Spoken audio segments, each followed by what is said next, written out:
Okay, we are back, and Dr. Canterbury is with us, and I'm so excited. DeLon was part of our first conference to rave reviews, and I think the topics that he discusses is so important because there are issues with caregiving, emotional and physical issues, but there are terrible issues with caregiving that have to do with medications. So without further ado, welcome, Dr. DeLon Canterbury. Hey, what is going on, everyone? Linda, thank you so much for having me back on board with this amazing group of awesome rock stars in the caregiving space. So thank you all again for having me. My name is Dr. DeLon Canterbury, and I am a board certified geriatric pharmacist. And so today we will talk a little bit briefly about the power of deprescribing and what that really means. How can patients, as well as caregivers and caregiver advocates, play an extensive role in helping to reduce harm in our seniors from medications? So we will dive a little bit into my history and why I'm here in front of you today. And then we'll go into what types of medications you may want to be aware of that tend to lead, unfortunately, to the most harm in this demographic of patients. So I'm going to go ahead and share my screen. I hope you all find this valuable today. Okay. Let's go to...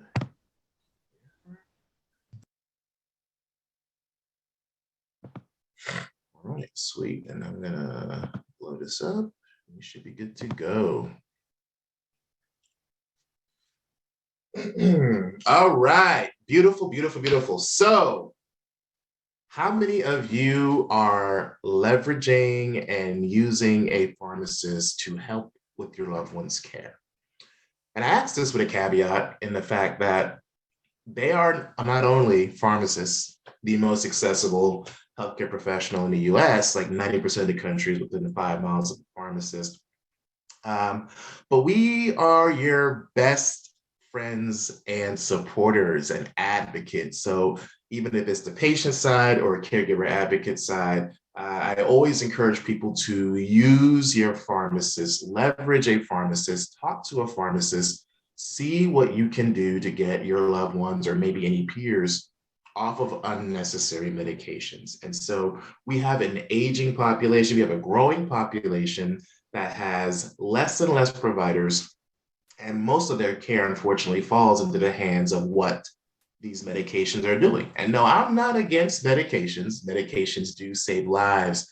But in this group of patients, unfortunately, what used to work 20, 30 years ago doesn't quite work the same. And so our older patients may have a propensity for more side effects or more sensitivity. And their body changes really just shows how much their drug response can change and how even certain medications can actually worsen chronic health conditions and dementia in some states. So we're going to go over the power of deprescribing, what that means. And so today's presentation is, again, strictly for health, wellness, and educational purposes. Any decision you want to make should be done with the supervision of a trained healthcare professional. DeLon, before you go further, can you just give them a little of your backstory? Because I think that's so important. Everybody has a story on why they do what they do. Oh, for sure, Linda. I absolutely will. And I guess I'm going to be honest. I'm going to go into that right now. So it's in the next slide. So no worries. I didn't know I was a mind reader. I know, right? So yes. Why am I here today in front of you all? I started geriatrics 2 years ago, honestly, coming from a place of darkness and depression. And I got so tired of working at the corner of insanity and depression at Walgreens, trying to fill all these prescriptions, knowing that I may be harming my patient or that it's completely a waste of money and not even necessary. And I just really got tired of seeing not only our caregivers, but our patients, our minority patients, our elderly patients being taken advantage of from a broken healthcare system. I mean, it's fragmented, it's extremely difficult to maneuver. And yet we don't leverage the most accessible health professional there, which are pharmacists who have a wealth of knowledge and expertise that can help you get on the right track in improving your quality of life. And so I started this company because I felt healthcare and medication should not cost so much. I felt that this shouldn't be so hard. And so I provide a concierge medication deprescribing plan for patients to review if it's even safe and appropriate still, to review if it's effective, and to make sure that it's not worsening anything for our patients. And so I started this company literally with the focus of taking the pharmacist's brain out of a pharmacy so that I can advocate for more patients and not feel confined to insurance or rebates or trying to get you to buy something at my pharmacy. I'm a pharmacist without a pharmacy, so I am a concierge pharmacist.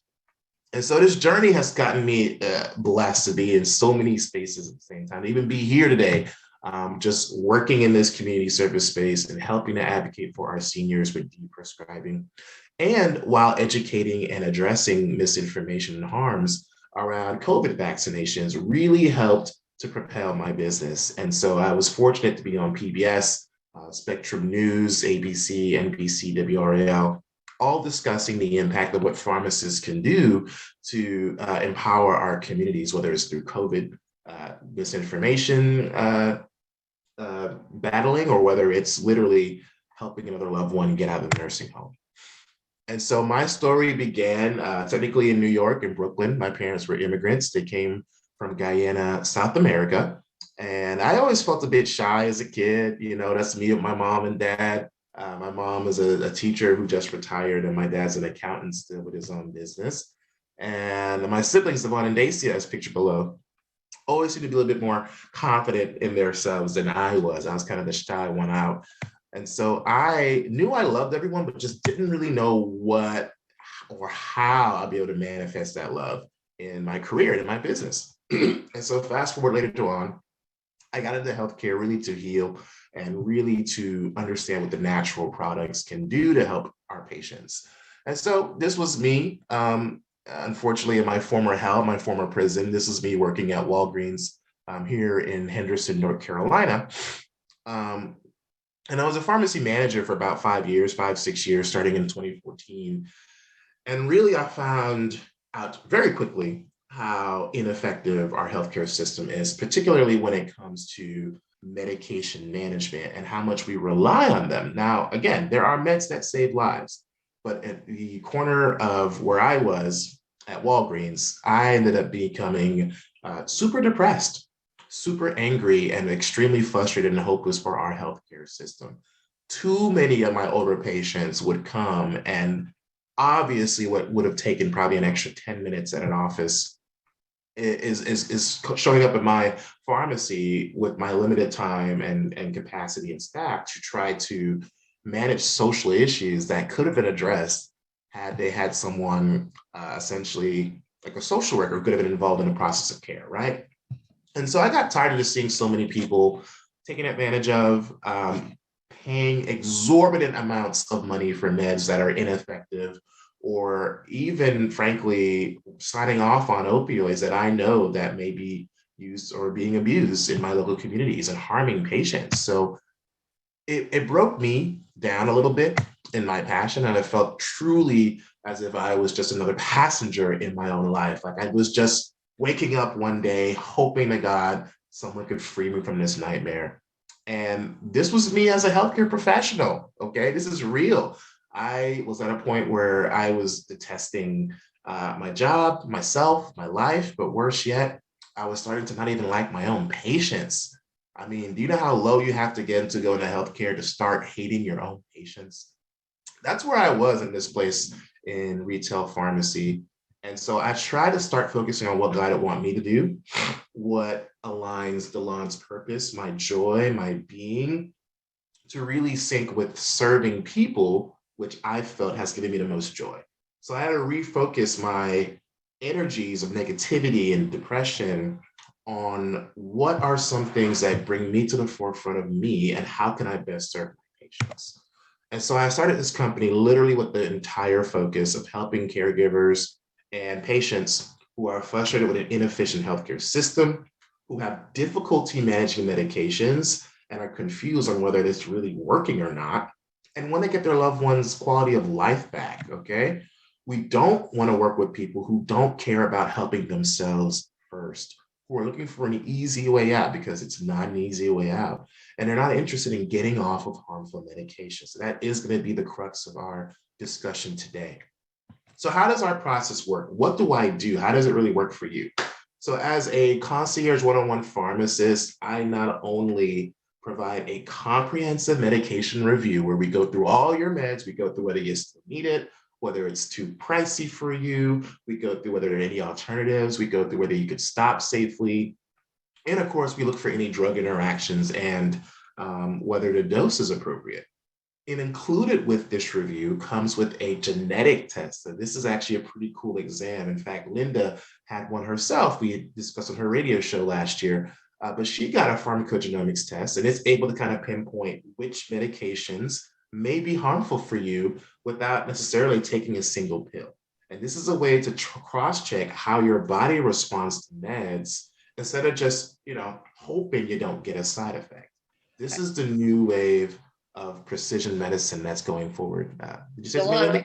I can't tell you how at peace I felt after I took that test, knowing that I Yeah, that report to my doctor, because I don't take a lot of drugs, and when I'm older, maybe I don't want to have a bad drug. right, right. So You don't want to it have a really bad gave me drug. peace of mind. I'm so glad I did. Thanks, Linda, for that. I mean, there's so many applicabilities to this pharmacogenomics test. It could be whether you're the best candidate for a statin or whether you're the best candidate for an anxiety or depression drugs. And as we know, a lot of our older patients suffer from depression. And we're kind of just throwing drugs at them, hoping that they get better in time. But we're not using the tools available like a pharmacogenomics test or genetic test to tell you whether, hey, you should probably not start with this drug. She may have a rare reaction, or maybe you should start on twice the dose. That's the level of specificity that this type of test can provide. And so glad that Linda was able to share on that. But in addition to just that, we also look for ways to deprescribe, which is the safe removal of medications. Doctors for days love and know how to prescribe and treat, but we don't learn enough about how, in our own medical community, how to stop these medications. And that's what we'll discuss today on how to identify these opportunities for improvement. So there's one thing I can have you lead today before we dive right on in, is understanding that our healthcare system is broken, guys, all right? It's clearly a jaded perspective, but it is the God awful truth. We waste over $500 billion on patients that are mismanaged with their meds that lead to more expenses on our healthcare system. We have nearly 275,000 people who die each year because of medications that aren't working or are ineffective. And worse yet, we have nearly 50% of older adults who are taking a medication they don't even need anymore. And this is the problem. We rely so much on meds. After a while, we don't think about the timeline. We don't think about when is the end goal here? Like, what is really necessary? And so a lot of times providers will see a med that they didn't write and they'll say, well, I didn't write it. I wash my hands of this. Go forth and prosper. And that's the problem. This is called clinical inertia. And we don't have enough people who advocate, unless it's your pharmacist or Deprescribing advocate, to get people off of these meds more safely. And so I bring up this picture why this is broken, is because my grandmother, unfortunately, was another statistic, as mentioned. She did suffer from mild cognitive impairment in her 80s, and so was unfortunately assigned a nursing home to deal with her worsening conditions. It got to a point where her provider decided to write for her an antipsychotic medication. I believe it was ziprasidone, and it completely worsened her dementia. I mean, it got her sundowning, essentially. It got her irritable, angry. It got so bad that the very same nursing home that wrote the prescription kicked out my grandmother because it couldn't handle her behavior anymore, without realizing that that was the exact side effect of the medication. So here my parents are. I'm a college student applying for pharmacy school. my parents are just two full-time adults. The kids are out the house, and now here they are trying to take my grandma in from New York down to Atlanta, and now they're forced to basically raise her while juggling their jobs and their lives and playing the caregiver game that is extremely hard to navigate. So this was stressful, and this is the reason why I started Geriatrics. They shouldn't go through so much hell. In fact, it took 4 months of my grandma wandering out at night, banging on doors, just being completely irritable, until a pharmacist advocated for her and found that that medication she was prescribed was the cause of her decline. And they suffered for months, okay, nearly half a year. If it wasn't for this pharmacist, I don't think my grandma would have lived to see 90. But thankfully, the pharmacist spoke up. They called the doctor. They demanded that the medication be stopped. And about 2 weeks, 3 weeks passed, my grandma returns to her baseline, mildly cognitive impaired self, which was a blessing. So again, this is why I started this company, is because pharmacists are completely underutilized. And the model we have today just doesn't show the level of impact that pharmacists can provide for our families. And that's why I decided to give this personalized one-on-one concierge approach to break out of the healthcare mold and get people the tools they need to get precise with their medicines, to know how to deprescribe, to become educated, and to address those social barriers. So a lot of the work I do involves a holistic kind of family retainer project, but I never thought that I would be on so many public platforms like today, speaking and advocating for our caregivers and letting you know that there are ways that you can get your loved one off of harmful meds. What's pictured here is actually one of our very first cases.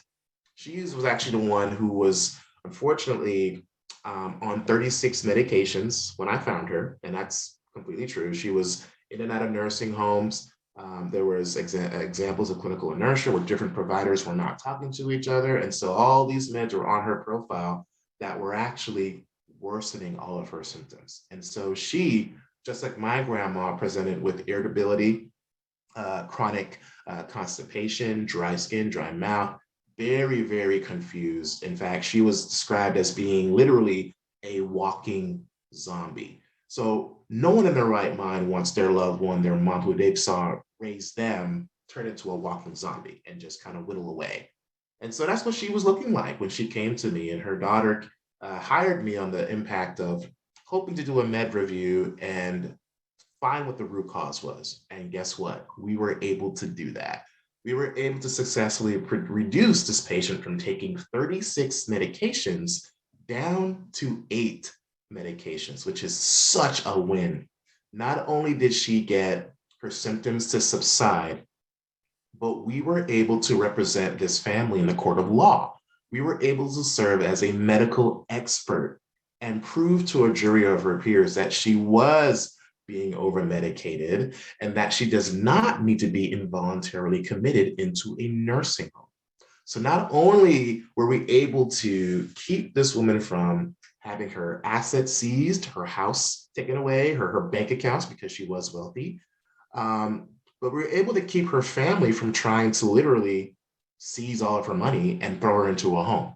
Now, there's a dark side to this, I know, but they hired me for the exact purpose of keeping her freedom. So again, I never thought this would be my place, and I never thought I'd be able to work with their doctor intimately to get them a quantifiable and sustainable impact while saving them, now that's been 2 years, well over $250,000, because being in a memory care unit, if you guys don't know, can be $10K a month, if not 12, if it's certainly advanced. So we saved them 6 figures just in 1 year of us representing them in court and getting her reduced down to 8 medications, because she would have been thrown into a nursing home, likely a memory care unit, and on average, at least here, it's about $8,000 to $12,000 a month. So I mentioned how much I was in retail and how much, honestly, I wasn't living for me. I was kind of living for what other people thought I should be doing. And I had to get down to the nitty gritty of it and find out that, I was an excessive people pleaser. I wanted to help people. I had super anxiety and depression. And a lot of it was just because I wasn't taking care of me. But now I say, you know what? I'm not going to burn myself out. I'm going to serve my community and my patients and do it out of love, not out of like a 9 to 5 I'm forced to do. Amen. And, amen, Linda. I'm here. I'm free. And so how did I get out of it? I stepped down. I built GeriatRx, GeriatrX.org, a business that I love. I started volunteering with a local nonprofit called Senior Pharmacists, which taught me how to do medication reviews, which taught me how to help people enroll in Medicare as a SHIP certified trainer. So I am SHIPS trained to help Medicare and Medicaid patient enrollees get the right plan. And I work with another nonprofit focusing on advancing African-American equity and health disparities in low and marginalized groups here in Durham, North Carolina. So all of this was in the span of the last 2 years, as well as me serving on the African-American COVID Task Force, helping to address disinformation and, of course, get people vaccinated at all possible. So again, these things spoke to me, like they made me like wake up and have joy. And so this advocacy piece led to me becoming a full-time entrepreneur, a community service activist, a paid speaker, a caregiver advocate, and of course, a supporter of those in our senior space. And so I never thought this journey would take me here. I honestly felt that pharmacists need to be better involved in our health system. Everyone kind of equates, oh, pharmacy and pharmacists, but they're pharmacists in research, hospital. There are pharmacists who do just diagnostic testing. Like there's fertility pharmacists, oncology pharmacists. There's so many types of pharmacists. The problem is our system, the way it's set up, incentivizes people that are sick. We feed sick care in this country. We do. We get more money the sicker you are. That's just a fact. And so with this fragmented, broken system, what can we do to hopefully streamline some of those barriers and address those social issues by tackling overprescribing? Overprescribing in our seniors is a huge problem. It is a public health pandemic. We already know opioids are a pandemic in itself, but literally diabetic drugs and high blood pressure meds can put you in the hospital just as quickly. And so it's important for not only the patient to be aware, but for pharmacists to be involved in these doctors' offices before they prescribe prescriptions, hoping that there are no side effects or doesn't cause any harm. And so somebody's listening on the phone just sent in a message, and she said, I swear my grandma died from an unintentional overdose. She said she had so many medications, and she goes, I'm not sure if she didn't take them at the time she should because she wasn't there at the time. But she said, but I bet you there are a lot of people that do unintentional overdoses and die. I'm sorry to hear that. And it is very likely, especially if they're on, they say more than 5 medications is a risk factor, but we tend to see like, even if just more than 8 is enough to be like a red flag for me to be like, okay, what can we reduce? And people think, oh, well, they had all this stuff going on. They must need all these meds.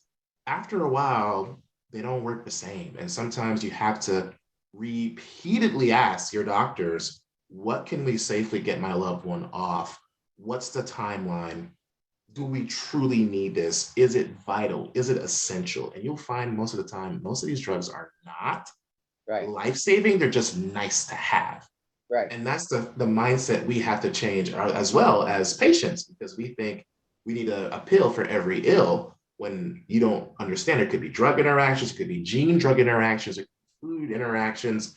There could be just different factors here. There could be things that increase the risk of falls and dementia and bring out about other chronic conditions. So I appreciate her sharing, but if that's your instinct, I'm going to say you're probably right. I hate to say it, but without seeing the meds, you probably are right, because this is, again, my grandma was a near miss. My first patient would have probably been killed by those meds as well. So I'm not surprised, but it does break my heart to hear that. So we try to help patients just like the one who just spoke earlier about these problems with overprescribing in our seniors. We spend too much on meds. We have several people on meds and they don't even necessarily seem to work. And inadvertently, we neglect how much managing meds takes a toll on a caregiver too. There's huge burnout with this. Like, how can we just assume suddenly the caregiver is just knows everything about the meds and knows about administration and timing and dosing? This is where you want to leverage pharmacists, because I'd be damned if you're struggling to give a medication to your own loved one and you realize that very same medication is what's worsening your loved one's conditions. Like, isn't that crazy to be in this country and still, unfortunately, have barriers like that become the brunt of a joke, which is terrible. And so the biggest myths I hear is, well, hey, if my doctor wrote it, boom, it must be safe, it must be fine. Or I have to be on all these medications forever. Or I thought only pharmacists worked in a pharmacy. I didn't think you could work, from home or from me using telehealth. But the truth is we do all this. And we are genomics experts. We are experts in fertility. We're experts in research. We have tons of clinical uses. But the best part is caregivers, we are like your best friend. We're like your best kept secret, so that we can minimize costs, we can minimize the harms, and we can help really guide you on what you can potentially get rid of or maybe start to improve your well-being as a caregiver, because you got to take a break too. And so the goal of geriatrics, and really today, is to not let another loved one fall victim to overprescribing. I don't want anyone to be another statistic. Like I mentioned earlier, I don't want you wasting money on things you don't need. And we cannot assume that every medication is safe. And I'm talking about over-the-counters, herbals as well, natural products, supplements, vitamins. Do not just assume it's natural or you can buy it at a store that it's just safe, okay? This is a huge no-no. Tons of drug interactions can occur, medicine interactions, food interactions. And I've had patients who actually suffered from chronically using a weight loss supplement that actually led to her having really severe GERD, like really severe acid reflux. And they didn't know for years that it was actually caused by the supplement and not just like a natural thing she was having. So she literally wasted, she spent about $90 a month for a medication that she failed. So she's wasting about hundreds of bucks, like close to $2,000 in just 2 years' time, just because we failed to talk about the natural products she was taking that were causing her initial presentation. So again, overprescribing isn't a term just to say, hey, stop all your meds. No, I don't believe in that. I do believe that we rely heavily on medications in this country, and that we failed to look at elderly patients, people over 60 and up, to really get a picture of how their body will respond. And that leads to more risk, to more of the unknown, to more potential for side effects, and of course, lack of communication when it comes to therapies. And when this happens, you're wondering, why is my loved one in the ER because they took a Benadryl last night? Well, it's because they had dementia and they should not be taking Benadryl. And again, we aren't leveraging pharmacists the way we should. So I am changing this model to work for you, the patient, and as a proxy and liaison between you and your providers. So I wanted to just share a quick little video to kind of give a synopsis of what I face every day and what I see and what I teach caregiver providers and advocates on what they can use to spot harmful meds. It's a different kind of doctor's bag. Oh, I'm sorry. Unnecessary blood pressure medication. Medications seized from patients, usually prescribed by other doctors. Many are listed as inappropriate for seniors because with metabolic changes in older people come risk of mental impairment, falling, even heart attack and stroke. We may actually have multiple prescribers, specialists. We may also have their primary care providers, and sometimes people don't know who's prescribing what. According to a new study looking at provincial drug plan data from 2013, inappropriate prescribing costs governments $419 million a year. That works out to $75 annually for every senior in Canada. Add in hospital visits and other side effects for overprescribing, and the annual cost to the system is actually $1.8 billion. Then there are the human costs. Ruth Brisley was checked into the hospital for lower back pain, but was quickly put on a powerful antipsychotic. She became agitated, she wasn't functioning, she was clearly altered, and we didn't know what was wrong. She went in walking, talking, and she died in the hospital 3 months later. The study's lead author says elderly women are the most likely to be prescribed risky meds. We can do a better job. We can actually get better health outcomes for less money if we invest in the policies and practices to encourage appropriate prescribing. Those strategies do exist. The deprescribing movement has helped older patients safely cut out risky meds, but the authors of the study say a national strategy is needed to prevent overprescribing in the first place. Yep. So, pretty sure a lot of you have loved ones that have a bag just as full as that doctor's bag with meds, or shoe boxes full of meds that a loved one may have. And the reality is, let me be honest with y'all, the healthcare community does not do a good job talking about this. We don't talk about deprescribing. It's actually god awful that it takes me, a 34-year-old pharmacist, to really start yelling about why deprescribing is so important and why we shouldn't put more seniors in harm's way. On average, we're seeing about 12 to 18 meds. It's even worse when we're talking about nursing homes and long-term care facilities.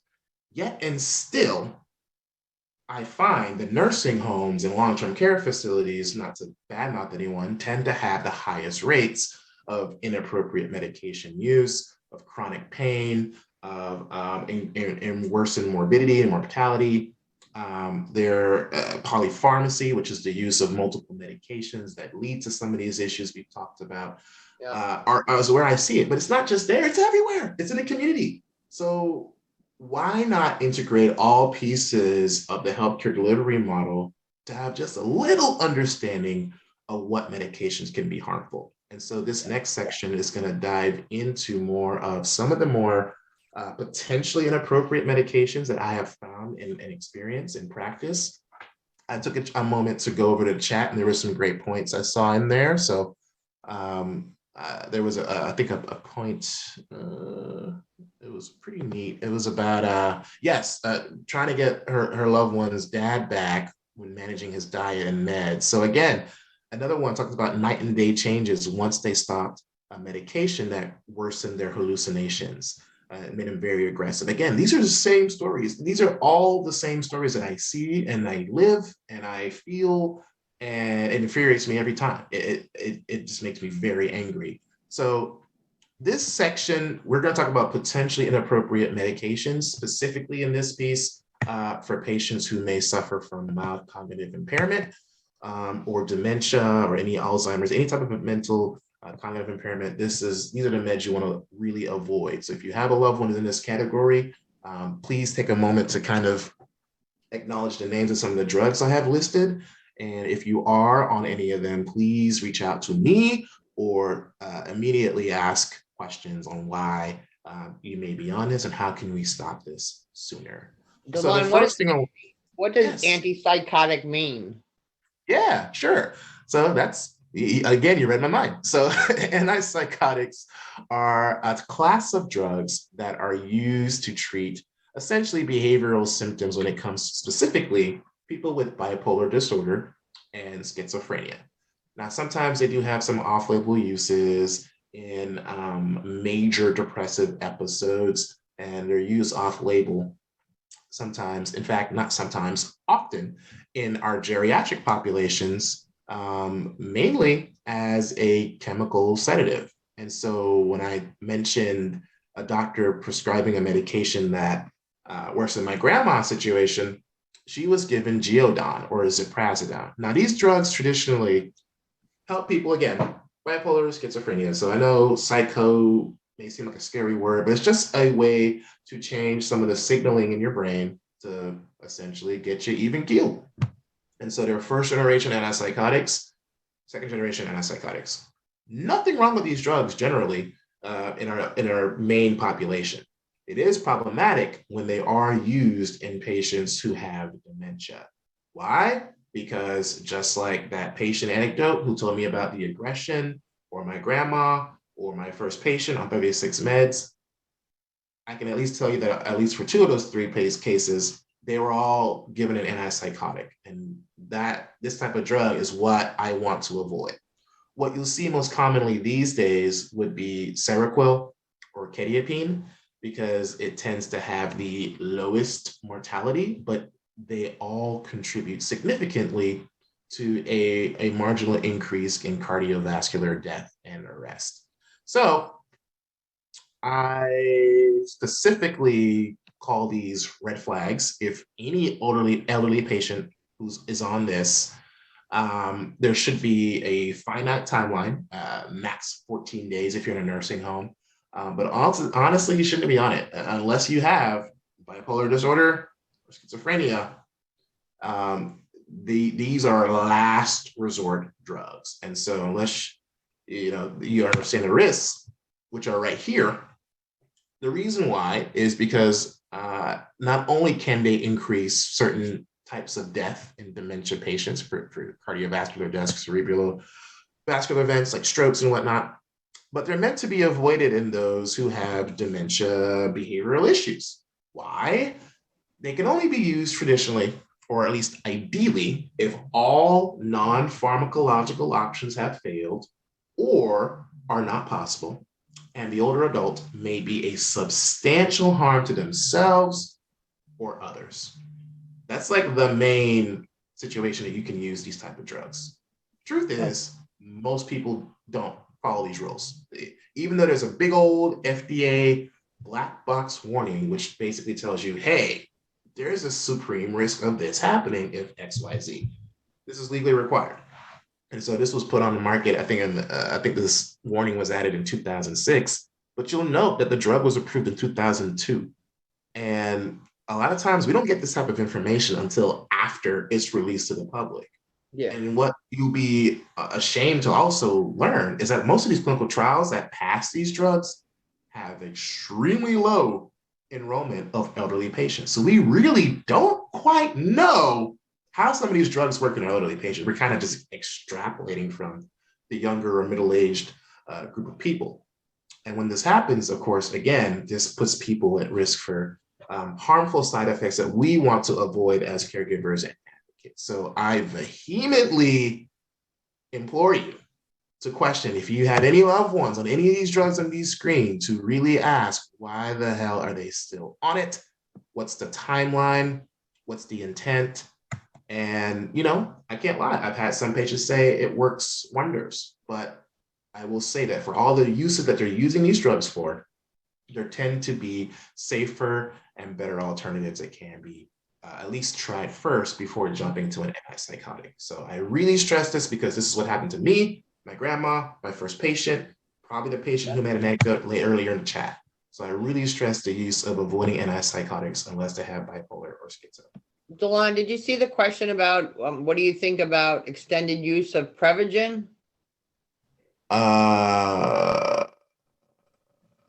don't have really good opinions about it, honestly. I'm curious to see if they've seen anything anecdotally, but Prevagen doesn't work.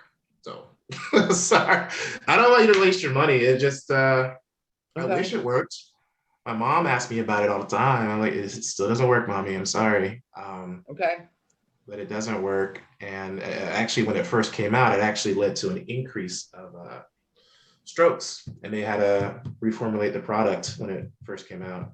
It doesn't do that as much now, I believe.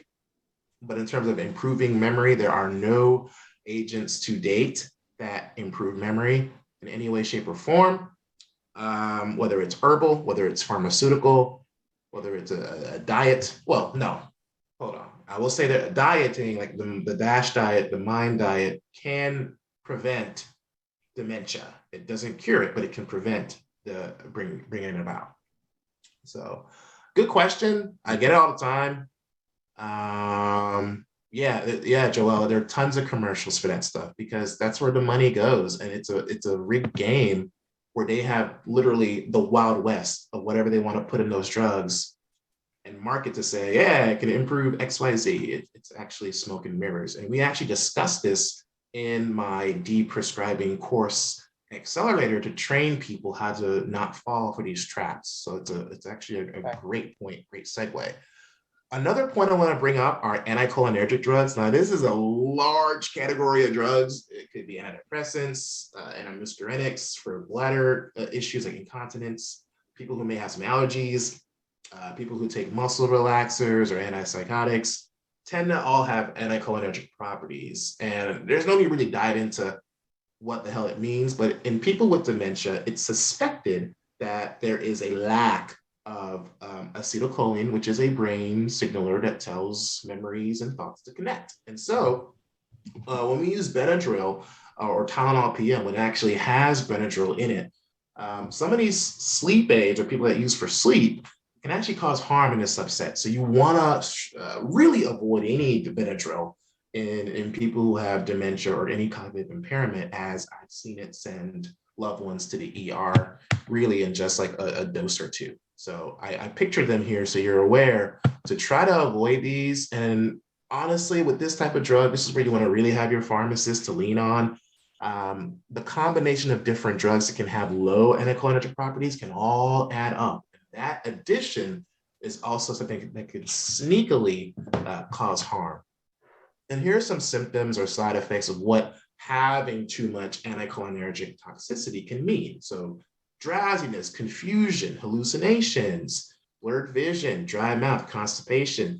I wonder if any of these symptoms sound familiar, but I hope they should, because this is exactly what my first patient who had 36 meds was suffering from. She was actually suffering from anticholinergic toxicity, and she was on about 5 or 6 meds that led to her being called a walking zombie.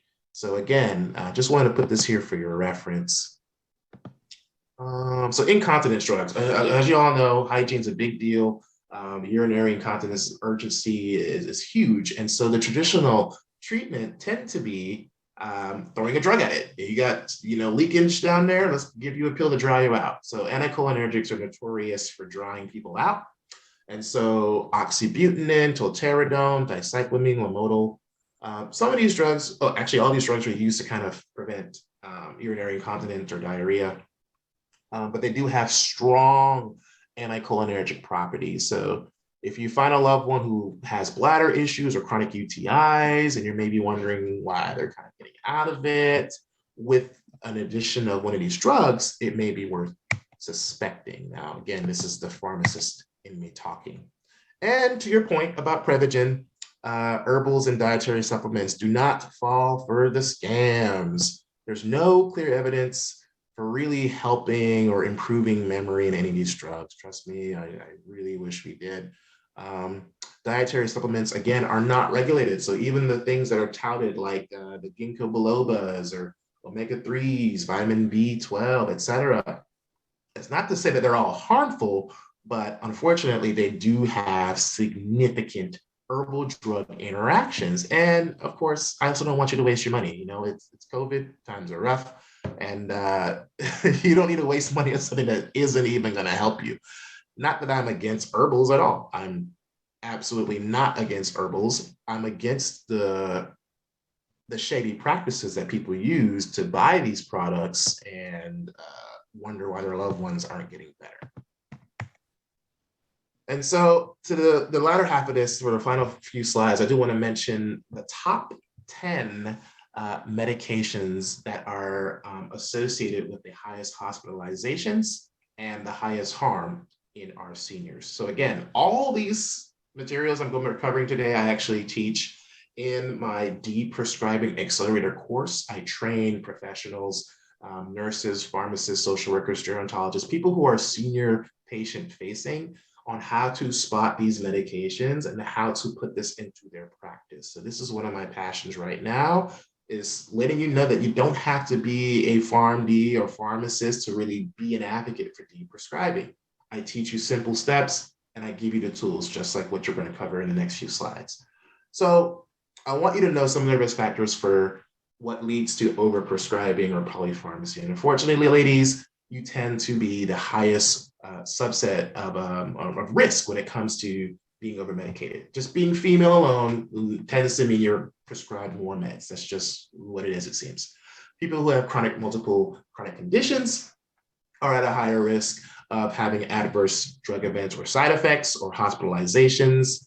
And we know that our US tax dollars are spending close to up to $2 billion just in the year 2014 alone at one hospital who covered 41,000 patients. And this is all, majority of them, 10%, I'm sorry, were elderly. So we have a lot of room for improvement. And again, pharmacists are the key to changing this. So let's start with number 10. If any of you in this room have a loved one that may be on chlorpropamide or glyburide, you may want to consider getting that changed. The reason being is these two drugs are on what's called the Beers list. So this is a clinical tool that I use to assess harm in certain meds. Now, again, it could be any med, but these two drugs are red flag because they have a very high risk of causing super, super low sugar, which can be seen by the symptoms listed in the picture. So sweating, irritability, hunger, sleepiness, etc. I also really want to avoid any sliding scale insulin. So people who use rapid insulin just like before meals or like on a tiered level, there's a lot of room for errors. There's a lot of room for, did I take that last dose? And there's a huge room for finding yourself bottoming out and having, again, low sugars.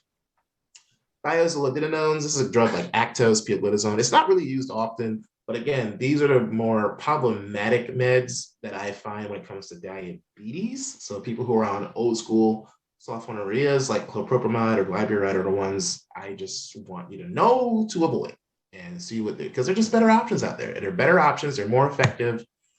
And as you know, opioids will always be on this list. Unfortunately, we are in a roaring opioid epidemic, and that does not preclude our seniors from being at play. And so there has been a significant spike in opioid hospitalizations and opioid-related misuse in our seniors. It's in fact doubled in the last 2 decades. We've got 74% in the last 2010 and 2015 years. Sorry, between 2010 and 2015, 74%, there's been a 74% spike in emergency department visits in our seniors for opioid-related emergencies, okay? Even the inpatient stays for our seniors have increased by 34%. And so opioids are a huge issue. And the Sackler family actually settled for a $6 billion lawsuit, finally owing up to their involvement in the opioid pandemic with the prescribing of Oxycontin, as seen here, which isn't enough because unfortunately, too many people have died. And now we're still reeling with a mental health crisis and a growing fentanyl and heroin abuse epidemic. So all this to say is that people who are using opioids are not to be stigmatized and blasphemed just because they're using opioids. That's not my goal here, but I'm giving you the facts, and the facts show that people who use chronic opioids tend to have higher healthcare costs. They have longer stays in the hospital. They have a greater risk of injury and falls, especially in our seniors who may be mobilely impaired. Yeah. We have spikes in chronic conditions. We have, of course, higher rates of alcohol dependence and mental health. And nearly every hour, there's a senior that's being sent to the hospital because of some type of opioid event. So again, opioids are not just for the young. Everyone's affected by this. And our seniors are not to be forgotten as well. We also cannot neglect to mention cancer drugs. Hey, I mean, you know, nearly half to 64% of all cancer drugs have a grade 3 or grade 4 side effect level. What that means is grade 4 is life-threatening and you have to go to an ER to manage the side effect. Grade 3 is it's severe enough to where you need some type of inpatient stay or some type of medical admission to treat that side effect. And the most common ones we see in our seniors who suffer from cancer are pain, nausea, vomiting, and dehydration. Now, there are tons of others, but those who suffer from cancer, these are the main reasons why they'll be sent to a hospital. And statistically, it's usually done, the most frequent occurrences take place right after your first cycle of chemotherapy, generally. So another one that comes to mind, and this is a really big one, it's probably one of the hardest ones I'd say to deprescribe, are benzodiazepines. So these are sometimes used for sleep or anxiety. I despise this drug in our elderly. It's okay, I guess, before, but in our elderly, especially who may have memory issues or confusion, there's actually a higher risk of motor vehicular accidents. There's a higher risk of falls. There's a higher risk of respiratory failure. And it doesn't even work. Benzos, and they have an abuse potential, yes. But it's really, really hard to get seniors off of this. Really, really hard, especially if they've been on it for years and years and years and years. Is it possible? Yes, it's definitely possible. But these drugs are not only just dependent, but they can really increase the risk and odds of hospitalizations when combined with other drugs, like, for instance, opioids. If you want to learn how to black out, opioids and benzodiazepines is like 2/3 of the holy trinity. So diazepam, alprazolam, clonazepam, unfortunately, can really lead to respiratory failure and death. So I try to deprescribe those every time I see them. Even high blood pressure meds can send people to the ER. Again, I'm not trying to say all the meds are bad, but when our seniors are more sensitive to these drugs, we have to be cognizant of anything that can cause harm. And so diuretics can, of course, dry people out. There are water pills. And sometimes having too intense of a blood pressure goal, like having something 120/80 versus a more relaxed goal, can actually lead to worse outcomes, believe it or not. So there are some studies that show that having a really strict, tight control is detrimental to patients that are over 65. If anyone in this room has a loved one on digoxin, I encourage you to please have your provider consider stopping this. It is, one, not very effective, multiple side effects. It's an old drug. There are better options. It is not appropriate as a first-line treatment. Again, this is another drug on the Beers list, which is anything you leave today with knowing is the Beers list is kind of like this Bible of drugs that clinicians can use to avoid potential harm in seniors. And as we age, our kidneys change, our liver function changes, and the way the drug is cleared also changes. And so the efficacy isn't there.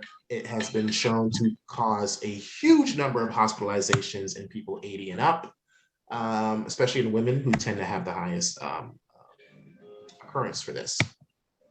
Another one is anticoagulants, right? We know bleeds can happen, warfarin and Xarelto, they all can be life-saving, but as a flip side to that, they can cause internal bleeds. So making sure you know the signs, if you're brushing your teeth and you find, you're still bleeding after you brush, or your wounds don't heal quite the same, you want to also ensure that some of those anticoagulants aren't working in overtime. So another one are antibiotics. You'd be surprised that penicillins account for nearly 50% of all allergic reactions seen in antibiotics.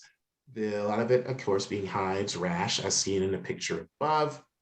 But antibiotics are not necessarily harmless. They do have harm. Clindamycin and sulfa antibiotics have the highest risk of hospitalization. And we have a growing hidden pandemic of antimicrobial resistance, where we are running out of drugs that actually treat the infections. So we know for a fact some of these antibiotics are, of course, affected by how your patient may clears them. And so it's so important for us to be judicious in how we use these drugs.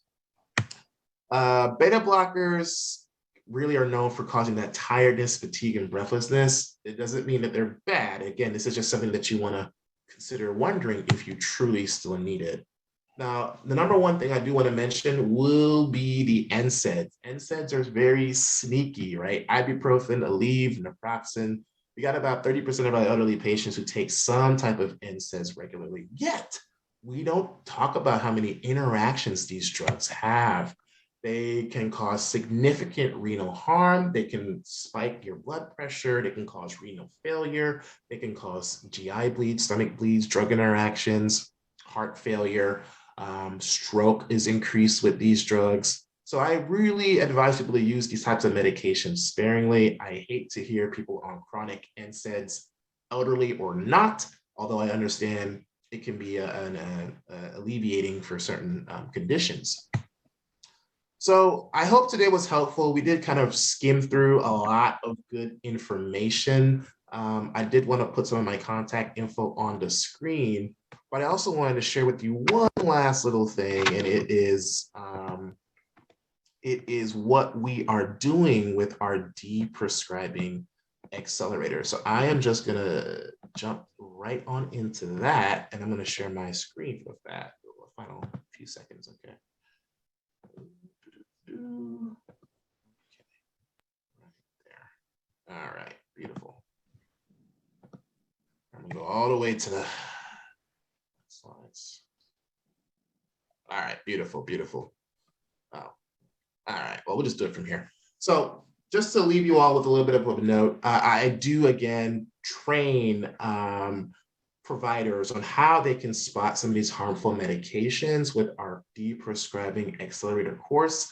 This is a labor of love and passion project of mine, where we train clinicians, we train senior care providers, caregiver advocates on ways that they can incorporate and stop harmful medication use in our seniors, which is the name of the game, right?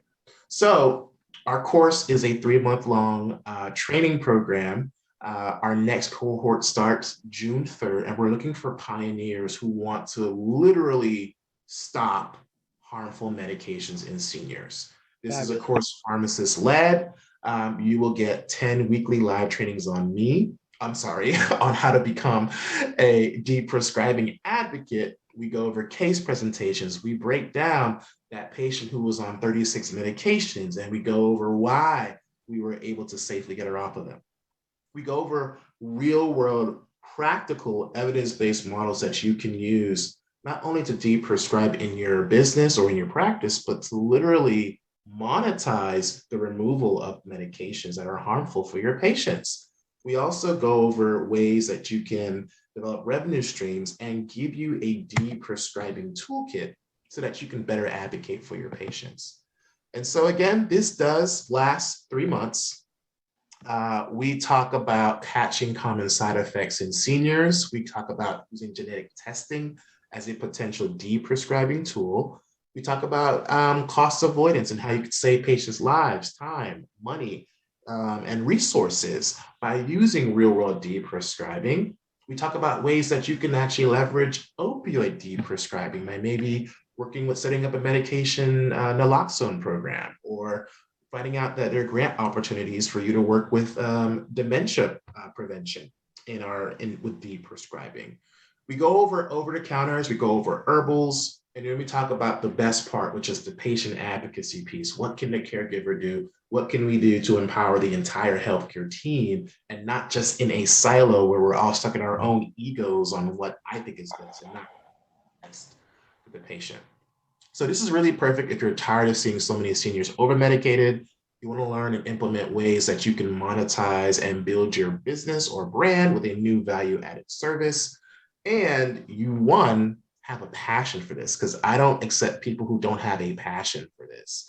And so this will require about 1 or 2 hours of dedication a week. Our cohort lasts 3 months. We meet once a week live, just like this. And you will have self-paced modules that you can use at home to help, again, learn how to best advocate. Fabulous. So I wanted to make sure I left my info on the screen. That's Fabulous. My personal cell phone. And I hope today was helpful. If you want to join the Deprescribing Accelerator, just put your email in the chat, and I will reach out to you personally. Okay. Okay. So I see you have. Anyway. Go ahead. When you're finished, you might want to answer a couple in the chat. But I had some people text in. They have a question about baby aspirin. Should they be taking baby aspirin every day? That used to be the thing, or should they just keep them in their nightstand in case they think they're having a heart attack? I definitely think you should keep it in your nightstand. I mean, I got no problem with you using aspirin if there's an ongoing or suspected heart attack. If there is a heart attack you suspect, take like 4 or 6. Don't just take one. You got to take like 4 or 6. Okay. Just fun. But in terms of the actual use of it, you're right. There was a recent decision. In fact, that was one of my easiest deprescribing opportunities was aspirin, because a lot of times it wasn't indicated. But finally, the U.S. Preventative Task Force says that you don't have to use baby aspirin as a prevention for heart attack because they find it is not effective. So you don't have to use aspirin like we thought you did. Okay. So great point. Just keep it in the nightstand, though. Keep it in the nightstand, sure. And what do you think about vaccines for seniors? They said shingles, flu, COVID, whatever. Vaccination is probably the most cost-effective way to avoid harm in our public. So I'm an advocate for all vaccines. Okay. Particularly pneumonia. Pneumonia is not as stressed as much anymore, but I would say at least shingles, COVID, flu, absolutely the flu. You don't really need a Tdap as much, but Okay. I'm a fan. Okay. Well, thank you, my friend. Thank you so much for being here with us today. I hope when next time I'm in your neck of the woods, maybe we can meet in person. Yeah, I would love that. And yeah, everybody else that's listening, please listen to his words, because I really think you can help your seniors in a lot of ways. Just get off some of them meds. All right. Yeah. We'll talk soon. God bless you and have a delicious day. Thanks, guys. Appreciate y'all. I'll be here. Okay.